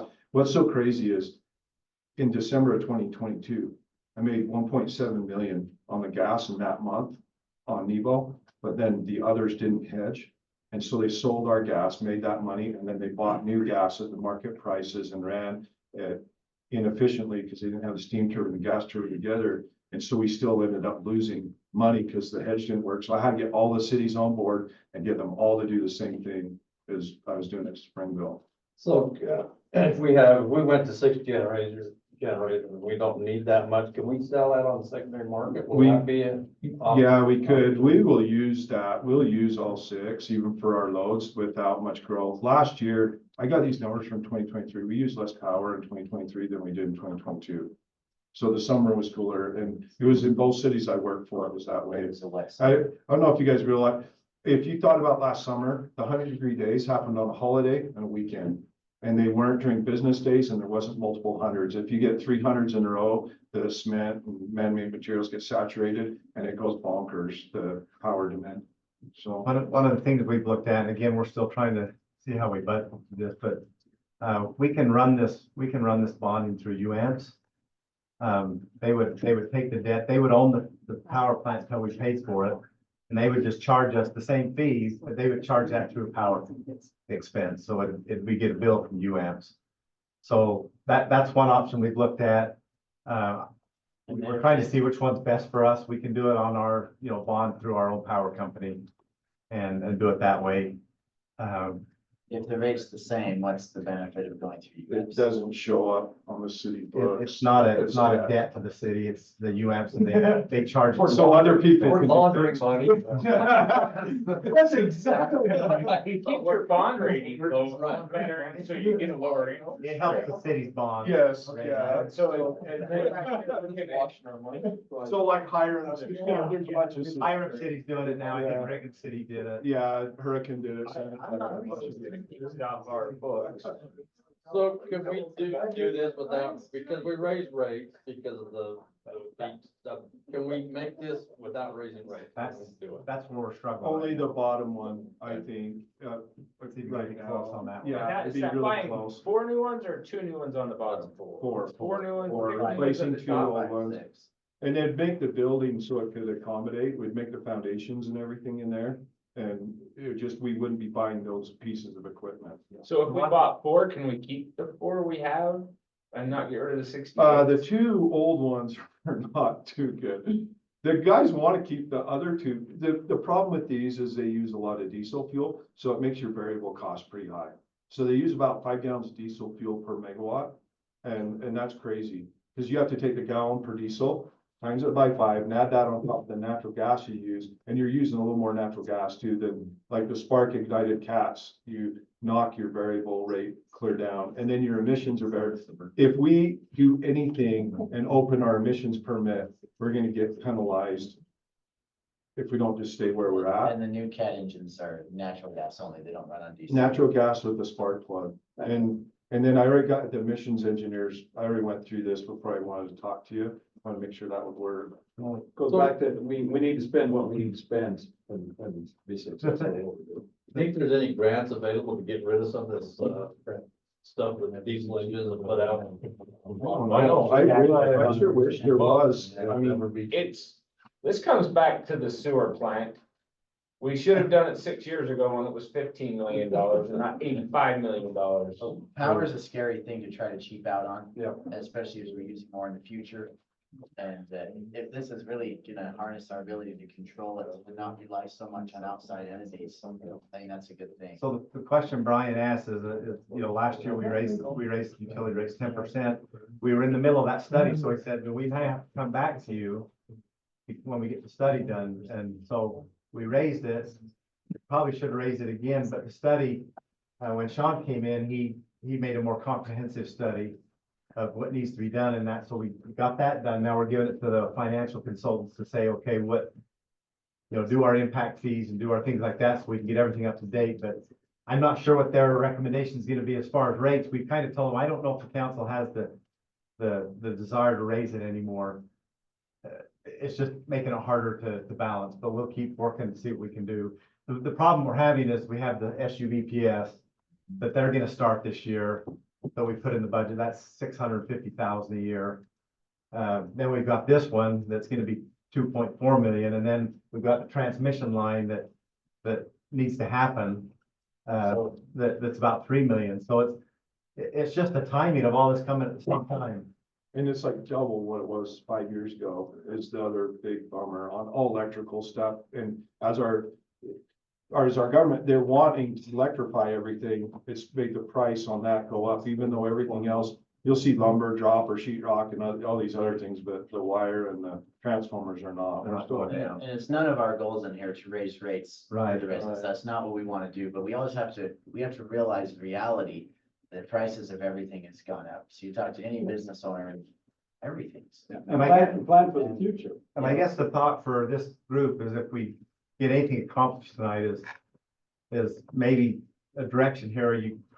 Brett, you said you're in favor of the 6. Because if we do that, we'll have to put that number in with the other numbers and then see what we can do. And get our consultant to finish what they're doing and see we'd have to come back to you with some options. And one thing with the growth, about 55% of this plant will be from impact fee. They're allowed to be paid towards that. And so we're probably gonna be raising those. And the transmission line is something like 85% of that is allowed to be paid for with impact. And the only It's all challenge, growth related, so we just need to get them. it's that the only challenge with impact fees, you can't really count on it to do your pro forma of how you're gonna pay for it, because if the economy tanks and you don't get the building permits, you still gotta make the payment. So you kind of have to look at non-impact fee revenue to say, this is what we gotta do to cover our costs. And if the building comes in, all those impact fees, it's just a bonus, because then we can use impact fees and save the money out of our regular budget, maybe pay something off early, but, or build up the fund like you wanna do. As far as the growth, we don't have ball that tells us what it is, but we've got Jeff Aitchison here from the UTA commissioner, and he can maybe speak a little bit about the growth that we're facing. It's coming. Sean, can I ask one question? Yeah. I mean, I'm sure you've done a comparison on your rates compared to what the big boys charge. Yeah, And you wonder what they're No. charging? I don't believe so. Where I was before I was, but I think here we're a little higher. Yeah. The more residential and less commercial, it's more difficult. And then, yeah, and then it really matters a lot Yeah. what resources you It's what previously they're had. charging you more, but it's less than what. Yeah, and you're paying probably a little more, but you get a lot more service. The more rural you are too, you're more spread out, and that's harder. So where, some of the more dense cities, they can have a smaller customer service fee, because that's, how much it costs to get Yeah. 1 kilowatt hour to the Yeah. place, and so, yeah. If the growth doesn't come, which I believe the growth's coming too, can you use, we talked about how healthy our fund balance is and how much it grows. Do you have, I know we can't use that in the budget, but could we fall back on that? We've got, What? no, I don't know if I have a good answer to that, because I don't know. if we it's got legal or- we've got about 10 million in the capital projects fund. Well, we've got about 7, maybe not how much, about 5 million more on the downtown. Well, that's what I'm saying. We've got about 10 million in that fund, but we haven't paid for the downtown project yet. And if that's like 8.3, we only have a couple million. Did we get any more money for them? We're working on Yeah, we don't know yet, but it.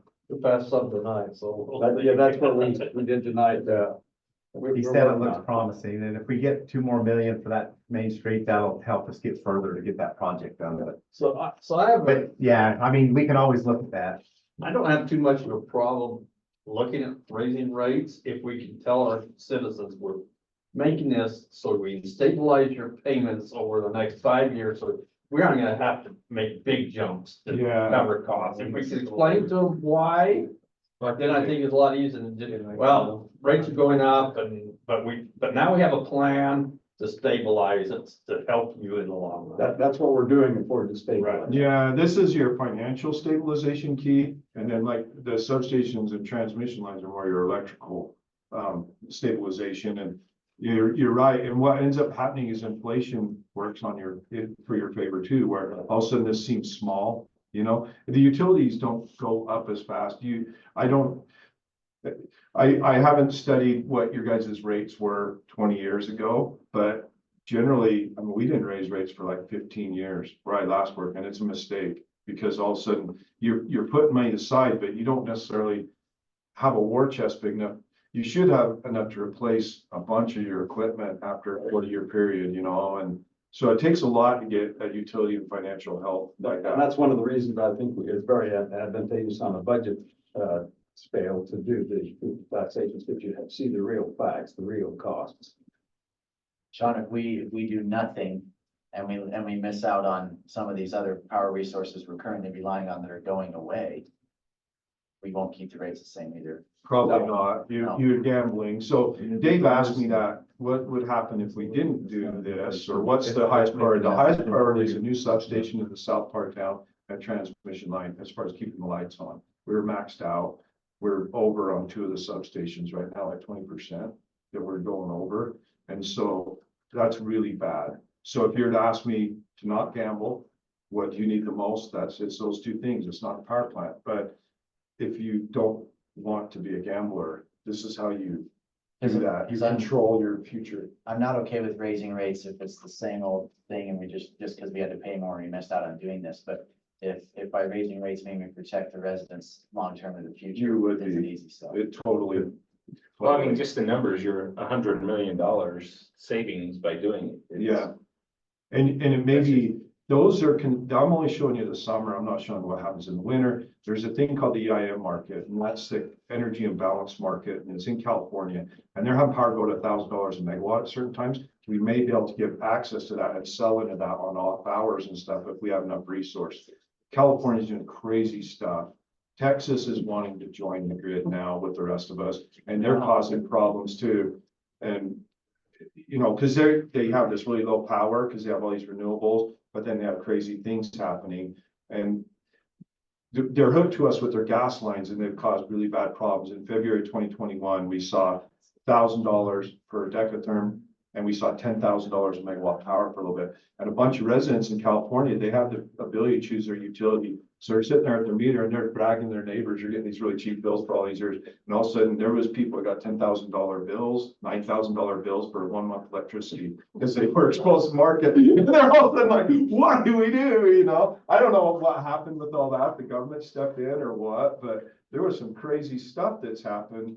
And that was when it froze in that February 2021, but we've been seeing these weird spikes and they seem to be happening more, just like what happened last year. And if you told me, I mean, gas was $50 a decatherm in December of 2022, like December 13th of 2022, it's like $1.90 right now for spot price.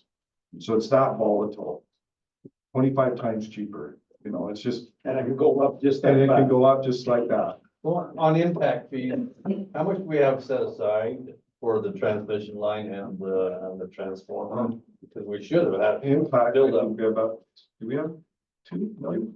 Isn't that what you showed me, 2.1? I think so, something. And how much would you say for the transmission line and the? Transmission, I'd probably be about 2.7 if we don't have to pay for many easements. I think right now what we tentatively put in the budget is a 10% down payment out of impact fees. For the pay these generators, is that what you're saying? Yeah, if we do a contract with these guys, they start billing, they used to bill at the very end of it, but they aren't like can carry the money, so they do 10% down, they order everything, and you don't make your next payment for about a year. And when the stuff starts arriving, and there's usually 4 tranches that you pay. So like Springville, I keep asking them, have you guys paid your second bill yet? Can I come do the paperwork with you? Because I signed NDA and all that, and I want to make sure they're not getting hurt. And I want to see if we save money, because we did a cost plus. And it's a lot nicer on the retrofit, we do cost plus. So any work we did, we lowered the cost that us guys did, and we did a lot of work. And so trying to make it easier for them and drive the cost down. So the profit margin was paid on the contractors' receipts, and then there's an overall umbrella type, little bit profit margin too. And so that's kind of how we did it, which is unusual. And I kind of would like to do that because we're doing a retro and it's we're changing the building and stuff, but also sometimes you can get your contractors cheaper and stuff if interest rates do drop, if we do go into a recession, that's wonderful for building something, like a power plant or infrastructure. We heard at SUBPS, that power line on 1600 South, There was 11 line contractors that came to the opening meeting to bid on it. And there was like 2 that you would have got last year. So there's a lot of people more hungry, which is awesome. So that's kind of. What's the ability of us, if we do the 6, paying that amount in 20 years? Versus the 25 versus the 30. 2.8, so 2.4. Yeah, that'd be hard.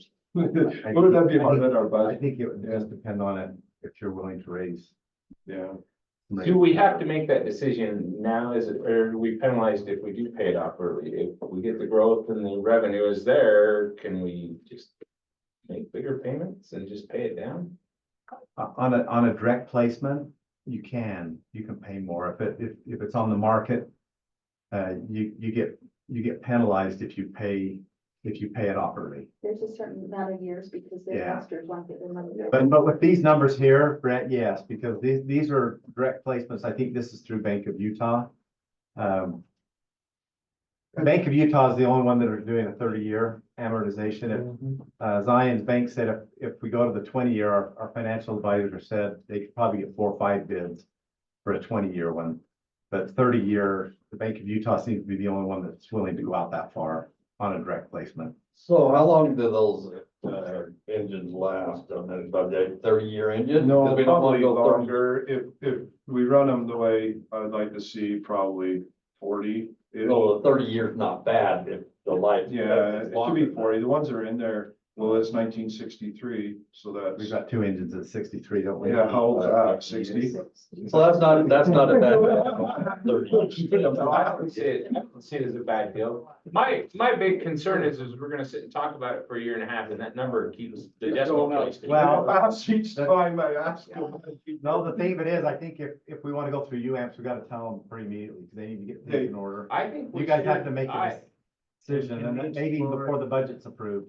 Can we explore what it would look like, including what rate increases would potentially be if we do the 6? We can probably get a close number on that. But we're looking at 5 years before they're delivered, aren't we? No, we signed May 17th, like I said, last year, and those engines are in there right now. They aren't connected. They're still going through all the stuff, but they're in there. We made them sign a paper. We have penalties that start like June 15th, per day. if Where they we're don't at, hit that. over in Springville? Yeah, Oh, okay. yeah, on that contract. And I have a copy of that contract. So if we go Love for to 6, see it go through earlier rather than. The problem is the prices do change April 1st on some of this stuff, and then some stay till about October on some of the major equipment. So they've given the preliminary stuff. Are they going up April 1st then? The engines, I believe, it seemed like the SCRs went till October. I can't remember the radiators. So They had I also- guess my question is can we put it on next council meeting's agenda for approval and pay that before April 1st? Because I think as a consensus here, we're in favor. And you guys just look at your numbers and decide which way you're gonna go. If you want, so do it. If we're gonna do the 4, 5, or 6, I would rather see 6 because I can't see us not doubling our population. But I don't wanna see us come back and say, well, it cost us $300,000 because we waited 2 weeks. Yeah. And we've talked about this for 3 years. And I'd like to see it go through a route where there would not be a prepayment penalty. That's what these numbers are. Yeah.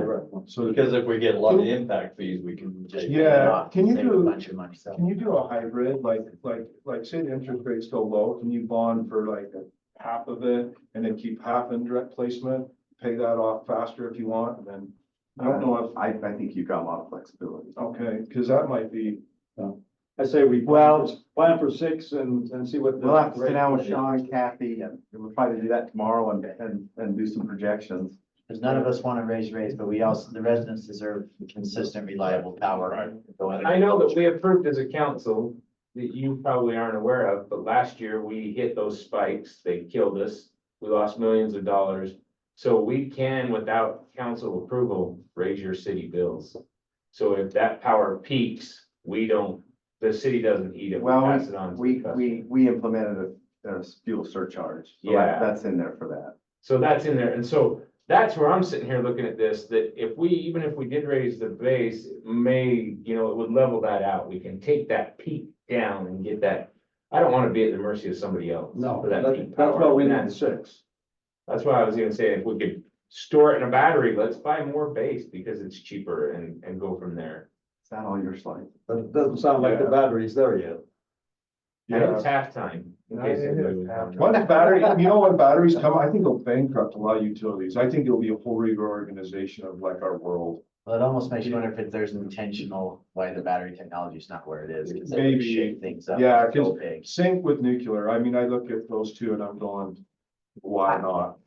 And that's, you know. Yeah, it'll.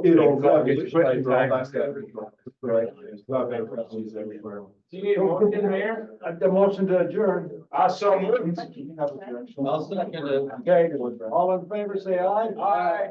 Okay, thank you.